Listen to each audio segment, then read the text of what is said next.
सबसे पहले मैं यूके देवनाथ सर से रिएक्शन चाहूंगा। यूके देवनाथ सर, क्या लगता है आपको, क्या जेलेंस्की अब सरेंडर करेंगे क्योंकि उनकी मजबूरी बन चुकी है? एक तरफ -20 डिग्री का टॉर्चर, दूसरी तरफ पुतिन का कहर। विवेक, इसमें कोई शक नहीं है कि जेलेंस्की के लिए इधर कुआं उधर खाई। इस साल जेलेंस्की के सिर पे सबसे बड़ा सरदर्द ये है कि साल के अंत तक उन्हें देश में चुनाव कराने हैं, और अगर वो राष्ट्रपति डोनाल्ड ट्रंप की बात मानकर और मॉस्को के सामने दोनेत्स्क, लुहांस्क, ज़पोरिज़िया, खेरसोन और शायद क्राइमिया को भी हैंडओवर कर देते हैं रूस को, तो जाहिर बात है, इसमें कोई शक नहीं है, जेलेंस्की इलेक्शन हार जाएंगे, उनकी पार्टी भी इलेक्शन हार जाएगी। और अगर ऐसी सिचुएशन हुई तो शायद जेलेंस्की को इस साल के अंत तक यूक्रेन छोड़कर बाहर जाना पड़ेगा, क्योंकि विरोधी पार्टी जो हैं इस युद्ध में यूक्रेन की हार के लिए जेलेंस्की को जिम्मेवार ठहराएंगी, और विरोधी पार्टियां इलेक्शन के बाद जब पावर में आएंगी तो यूक्रेन ने जो अब ये ईस्टर्न डोनबास्क और क्राइमिया को परमानेंटली हैंडओवर कर दिया डोनाल्ड ट्रंप के कहने पर, अगर किया तो उसके लिए भी विरोधी पक्ष जेलेंस्की को ही जिम्मेवार ठहराएंगी, तो जेलेंस्की को तो देश निकाला हो जाएगा। जी, लेकिन मुझे लगता है यूके देवनाथ सर, इसमें सबसे बड़ी बात यह है कि जेलेंस्की खुद फंस गए इसलिए ऐसा कर रहे हैं, आपको ऐसा लग रहा है? सुरेंद्र स्वामी जी, आपको क्या लगता है, क्या जेलेंस्की घेर गए इसलिए वो सरेंडर कर रहे हैं, या फिर उनको लग रहा है कि युद्ध जीतना बहुत मुश्किल है? यूरोप भी किनारा कर रहा है, अमेरिका पहले ही पीछे हट चुका है, वो कह रहा है और फंड नहीं करेगा, पैसे नहीं देगा, हथियार नहीं देगा, तो ना खुद की इज्जत बचेगी और वॉर क्रिमिनल अलग से घोषित कर दिए जाएंगे यूक्रेन के अंदर जेलेंस्की। नहीं, देखिए, वो इसलिए पीछे हट रहे हैं कि जेलेंस्की की ताकत क्या थी। यूक्रेन की अपनी तो कोई ताकत है नहीं जिसके दम पे वो रशिया से लड़ पाए, तो उनको अमेरिका से मदद मिल रही थी, अमेरिका पीछे हट रहे हैं, वो अब ज्यादा इसको लंबा नहीं खींचना चाहते। बिल्कुल। यूरोप सोच रहे थे कि हम यूक्रेन को नाटो में ले लेंगे और अपना बेस रशिया के बॉर्डर पे यूक्रेन की ईस्टर्न साइड में, डोनबास में और उधर बना लेंगे। वहीं से जंग शुरू हुई, वो अब उनकी ख्वाहिश पूरी होती हुई नहीं दिख रही। फिर यूरोप ने सोचा था कि हम रशिया को वॉर में करके थोड़ा ड्रेन आउट कर देंगे, थका देंगे, और उसका रिजल्ट ये होगा कि हम हावी हो जाएंगे।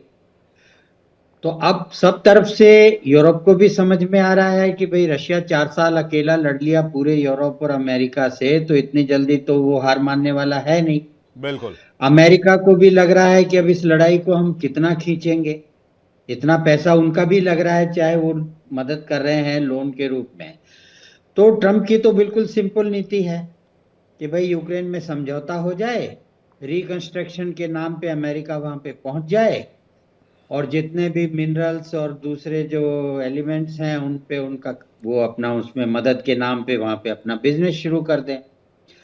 नाटो को ये समझ में आ रहा है कि भाई अब इस हालात में नाटो में वो जुड़ेंगे नहीं, हम वहां जा नहीं सकते, तो हम कब तक लड़ेंगे, यूक्रेन को कब तक मदद करेंगे। तो इसलिए जेलेंस्की अब उस स्थिति में पहुंच गए हैं कि उनके पास लड़ने को कुछ है ही नहीं। उनको कह दिया भाई लड़ लो तुमको अगर लड़ना है तो इसलिए वो अब समझौता कर रहे हैं। अब समझौता क्या हो रहा है, उसमें मेन बात यह है कि वो कह रहे हैं अच्छा ठीक है, आप हमसे समझौता करा रहे हैं तो अमेरिका हमारी सुरक्षा की गारंटी दे दे। दूसरे जो हमारे न्यूक्लियर प्लांट्स हैं और जो ज़पोरिज़िया का मेन रूप से है उसको वो सुरक्षित रहने की हमें गारंटी मिल जाए तो हमारी एनर्जी नीड्स पूरी होती रहे। और दूसरा जो हमारा अब रिकंस्ट्रक्शन होगा और जो हम आर्थिक रूप से कमजोर हुए हैं उसके लिए हमें ईयू की मेंबरशिप मिल जाए। अब नाटो की बात खत्म हो गई कि अब हमें ईयू की मेंबरशिप मिल जाए, हम ईयू के सदस्य बन जाएं तो हमारी भी आर्थिक रूप से तरक्की होगी। तो वो कंट्री मैन को ये 3 बातों को लेकर के और एक आश्वासन देना चाहते हैं कि मैं कोई सरेंडर नहीं कर रहा, मैं एक अच्छा समझौता कर रहा हूं जिसमें हमारा रिकंस्ट्रक्शन भी होगा, हमारी सिक्योरिटी की गारंटी भी होगी और हम ईयू के मेंबर भी बन जाएंगे।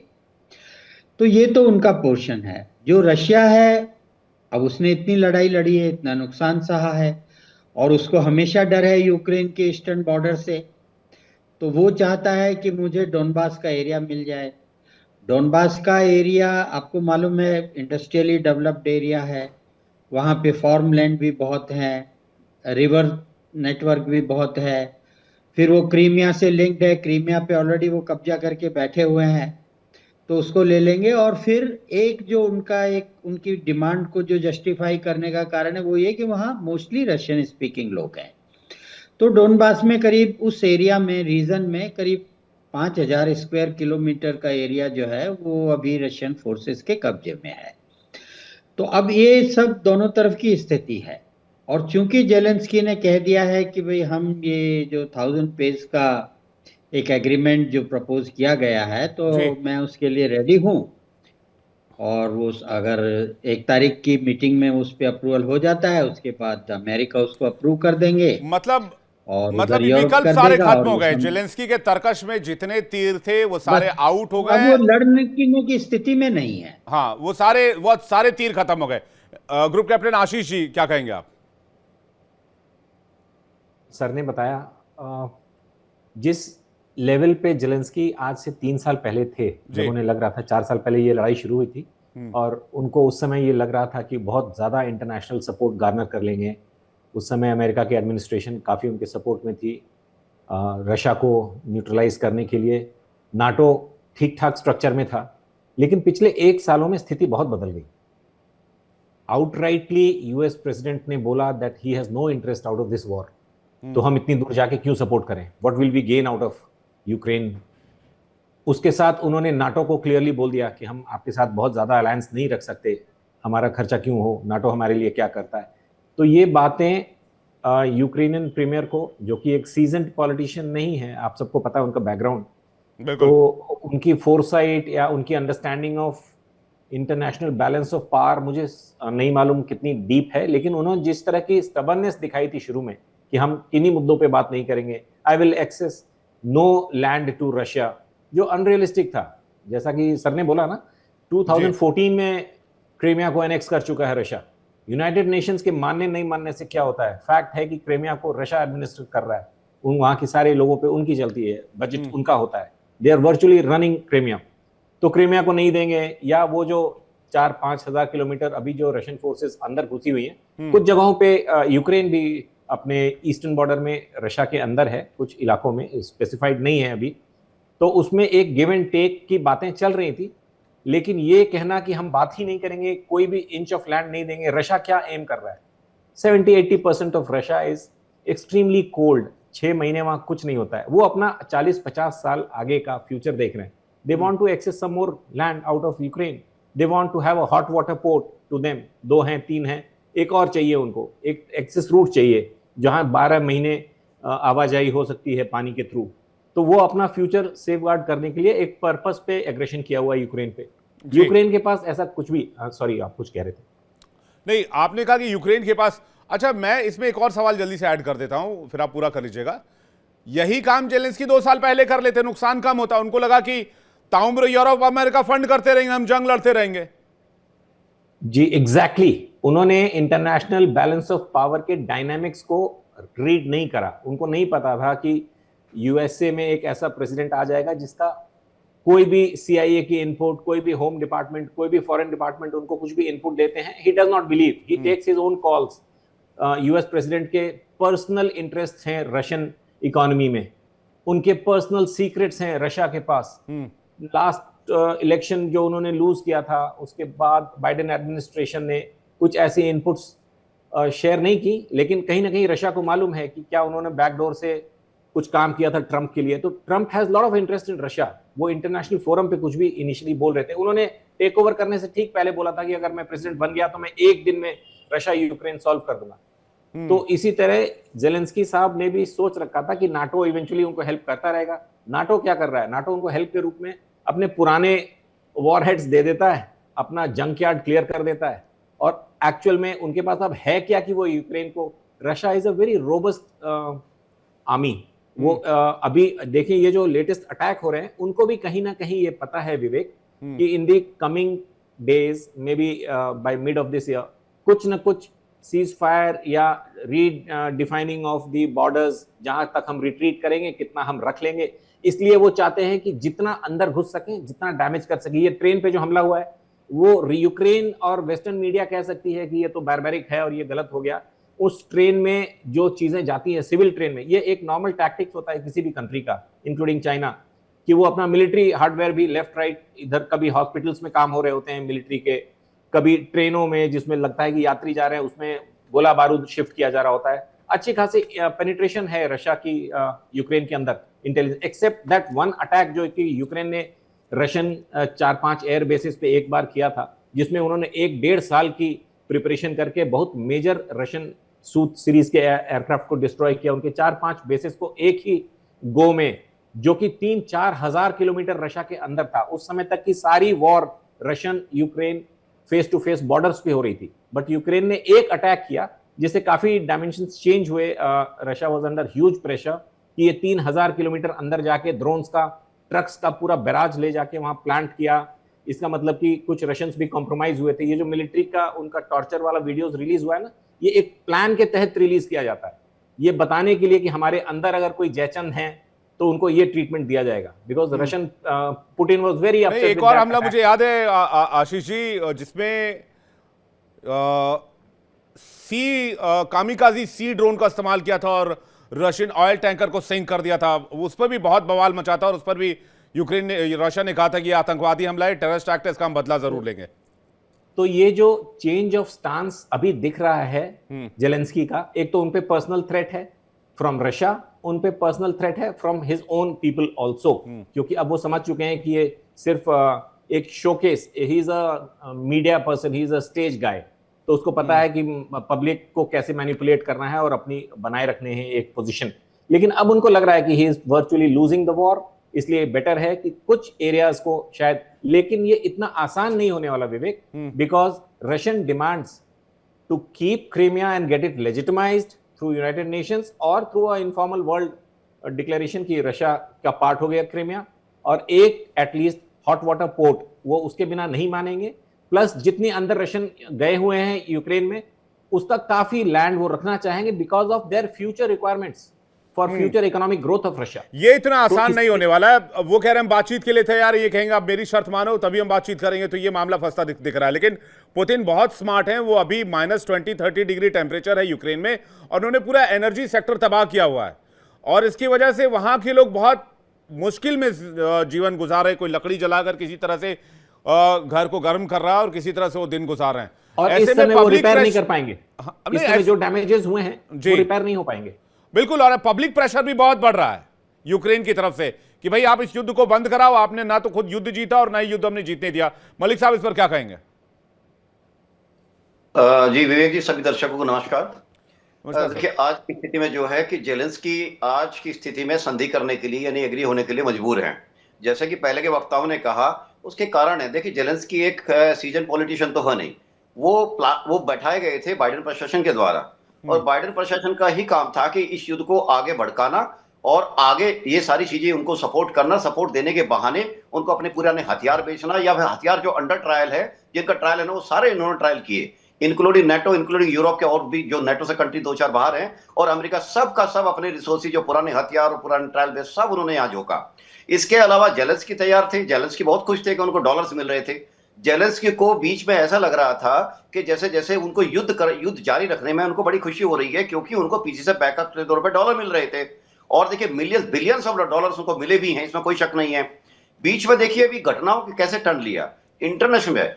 ट्रंप साहब ने पूरा एक टैरिफ का ग्लोब घुमा दिया, उसके साथ साथ वो बीच में फंसते हुए चले गए। ऐसा नहीं है कि अमेरिका सबसे बड़ी इकोनॉमी है तो वो सबको नचा देगा, ऐसा नहीं है। जब आप दो देशों के साथ, चाइना, इंडिया, बड़े बड़े देशों के साथ उलझोगे टैरिफ के केस में, तो आपका बहुत सारी एनर्जी, आपका फोकस भी शिफ्ट होगा, आपके रिसोर्सेज भी शिफ्ट होंगे। इसी दौरान बीच में इजराइल और ईरान आया, ईरान का कल जो मई-जून का केस आया, मई-जून के अंदर अमेरिका को वहां पे भी अपना ध्यान बटाना पड़ा। अभी आते हैं बीच में पुतिन साहब और ट्रंप साहब की कई मुलाकातें हुई। रिजल्ट क्या निकला? कुछ नहीं निकला। मुझे लगता है कि ट्रंप साहब का जो आए थे वो कह रहे थे कि मैं 2 दिन या 24 घंटे के अंदर रुकवा दूंगा। उनका मकसद सिर्फ ये कन्वे करने का था, उनका मकसद मेरे ख्याल से ये कन्वे करने का था कि जो अपने इलेक्शन में मागा को और वहां के जो कॉस्ट ऑफ लिविंग अमेरिका को एक ईज ऑफ लाइफ देने आए थे, उस पर फोकस करने का था, जिससे कि यहां से उनको उनकी रिसोर्सेज, क्योंकि ये उनकी सोच जो थी डेवलप हो चुकी थी बाइडेन प्रशासन के आज के 6-8 महीनों में, क्योंकि उन्होंने रियलाइज कर लिया था कि रशिया झुकने वाला नहीं है। आप रशिया की जो पॉलिसी बाइडेन प्रशासन ने बनाई थी कि इनको जितना स्ट्रेच किया जाए मिलिट्री, उनको स्ट्रेच कीजिए, इसके अलावा जितना उनको एंगेज किया जाए उनकी रिसोर्सेज का दोहन होने दीजिए और रशिया को खोखला होने दीजिए। लेकिन वहां के जो थिंक टैंक्स है या मिलिट्री थिंकर्स है, उन्होंने इस बात को रियलाइज किया कि रशिया को मिलिट्री पॉइंट ऑफ व्यू से आप नहीं हरा पाओगे, नहीं उसको नीचा कर पाओगे। ये बात जरूर है कि किसी भी युद्ध में देखो इकोनॉमिक्स और इकोनॉमी के बहुत सारे रिसोर्सेज में दोहन होते हैं, इसमें कंज्यूम होते हैं। अभी रशिया के बहुत सारे चीजें देखिए, 28 सूत्री जो बीच में प्रोग्राम आया था, 28 सूत्री के बाद 20 सूत्रीय प्रोग्राम बनाया गया, और अभी जो बीच में मिडिल ईस्ट में जो इनकी वार्ताएं चली, हालांकि वार्ता से कुछ अभी तक नहीं निकला है, उसका भी यही था कि अल्टीमेटली रशिया की ऑलमोस्ट सारी डिमांडें मांगी जाने की पूरी उम्मीद है। जेलेंस्की साहब जो हैं, जेलेंस्की साहब बड़े खुशी खुशी जो कह रहे थे कि मेरे को पूरा नेटो मेरे साथ है, पूरा अमेरिका मेरे साथ है, धीरे धीरे करके सबने अपने हथियार खींच लिए, अपने हाथ खींच लिए, सॉरी। और इसके हथियार भी खींच लिए, मतलब बात सही है आपकी, हथियार भी तो खींच ही रहे हैं। अब जैसा कि ग्रुप कैप्टन आशीष जी भी कह रहे हैं कि सारा जंकयार्ड यूरोप क्लियर करने में लगा था, यूरोप का भी जंकयार्ड कितने दिन चले, वो भी खाली हो रहा है धीरे धीरे। जी जी। और जिस तरह से अमेरिका ने तेवर दिखाया, यूरोप को भी हथियार चाहिए जंग लड़ने के लिए, तो यूरोप भी देख रहा है कि पहले हम खुद को बचाएं तब तो यूक्रेन बचाएंगे, ना हम ही नहीं रहेंगे तो भाई यूक्रेन बचाकर हम क्या कर लेंगे। एब्सोल्युटली, अंदर आंतरिक विरोध भी देखिए, 2 साल पहले से ही वहां के ये थी कि लोग कह रहे थे कि इस युद्ध को बंद कीजिए, और हम मुझे अच्छी तरह याद है 4 साल होने वाले हैं, 22 फरवरी 2022 को जब ये शुरू हुआ तब 4 साल होने वाले हैं, बहुत लंबा युद्ध हो गया, बहुत जान माल की हानि हुई है। वहां के लोगों की प्लाइट देखिए, लोग ये नहीं चाहते थे कि इतना लंबा खींचे, और जेलेंस्की देखिए बहुत इमेच्योर पॉलिटिशियन है, इनफैक्ट पॉलिटिशियन तो वो है नहीं। देश को बचाने के लिए अगर अपने पड़ोसी से आप संधि करते हैं, बैठ के 2 बातें करते हैं, इसमें आपका बड़ापन है, इसमें आपकी कोई घटना नहीं है। और दूसरा देखिए, जो रिवर आपका जो है डोनबास के एरिया में पूरा का पूरा पॉपुलेशन रशियन स्पीकिंग है मैक्सिमम, तो रशिया की बहुत सारी सिक्योरिटी कंसर्न है, जैसा कि सर बता रहे थे समीर साहब, आशीष साहब। देखिए, रशिया अपने नेक्स्ट 50 इयर्स के सिक्योरिटी कंसर्न को देख रहा है, और वो कभी नहीं चाहेगा कि वहां पे गारंटी जो प्लान बनाएगा यूएस, उसके तहत किसी नेटो के या यूएस के फॉर्मा पे फोर्सेज आके बैठ जाए, कभी नहीं एग्री करेगा। और मुझे लगता है कि जो उनको गारंटी चाहिए वो एक तरह से आईवाश होगा। हाँ, रशिया जरूर करेगा कि गारंटी अपनी तरफ से सहयोग करने की कोशिश करेगा किसी भी संधि के दौरान, कि ठीक है हम उनको सुरक्षा देते हैं, क्योंकि यूक्रेन को डर किससे है? रशिया से ही है, और तो किसी से डर नहीं है। लेकिन रशिया नहीं चाहेगा कि ये यूक्रेन के अंदर कोई भी नेटो, कोई भी यूरोपियन या कोई भी अमेरिकन फोर्सेज या उनके रिसोर्सेज है या उनके सर्वेलेंस या कमांड एंड कंट्रोल सेंटर स्थापित हो जाए, जिससे कि उसकी स्थिति को खतरा हो। लेकिन क्या ये एक मुझे और इस पर थोड़ा सा ये लगता है कि कहीं ये प्लानिंग अलास्का में तो नहीं हो गई थी UK Devnath sir, Donald Trump और पुतिन के बीच, ये पूरा का पूरा गेम है पुतिन और डोनाल्ड ट्रंप के मिल के साथ का हो, और ये दोनों आज के दोस्त नहीं है। ये 2013 में मैं एक स्टडी देख रहा था और मैं कुछ फैक्ट चेक कर रहा था, 2013 में दोनों लीडर्स मिले थे मॉस्को में, ये 13 साल से आपस में मित्र हैं, डोनाल्ड ट्रंप और व्लादिमीर पुतिन। बहुत कम लोग इस बारे में जानते होंगे, दोनों बहुत करीबी रहे हैं, दोनों एक दूसरे को बहुत पहले से जानते हैं, क्योंकि रशिया में डोनाल्ड ट्रंप का बहुत सारा बिजनेस इंटरेस्ट है। तो मुझे लगता है ये अलास्का में ही डील कर दिए थे कि यूक्रेन को कैसे निकाल के, जेलेंस्की को कैसे निकाल के फेंकना है इस वॉर से। विवेक, ये थ्योरी बहुत मजबूत तरीके से 24 घंटे दुनिया के 360 डिग्री घूमती रहती है कि शायद अमेरिका ने, रूस ने और चीन ने दुनिया में को अपने अपने स्फीयर ऑफ इन्फ्लुएंस में बांट लिया है। कई लोगों ने तो बहुत सुंदर सुंदर मैप भी छाप दिए हैं। देखो, क्या डोनाल्ड ट्रंप ने यूक्रेन को रूस के भरोसे छोड़ दिया है? इसमें सत्यता इतनी है कि डोनाल्ड ट्रंप ने रूस को ये कहा है, पुतिन को, कि तुम ईस्टर्न डोनबास का एरिया और क्राइमिया का एरिया ले लो, बाकी यूक्रेन जो है वो यूक्रेन ही रहेगा। दूसरी बात है, डोनाल्ड ट्रंप ने यूक्रेन को इतना कहा है कि भविष्य में उसकी जो सेफ्टी है वो अमेरिका जिम्मेवार है, यूरोप, नेटो जिम्मेवार है। इस तरह की अंडरस्टैंडिंग डायरेक्टली इनडायरेक्टली पहले भी थी। दिक्कत कहाँ है? दिक्कत तब हुई जब रूस को लगा कि बात यूक्रेन के डिफेंस की नहीं हो रही है, बात यह हो रही है कि यूरोपियन और अमेरिकन फोर्सेस यूक्रेन में डिप्लॉय हो जाएंगे। रशिया का अंडर बेली है,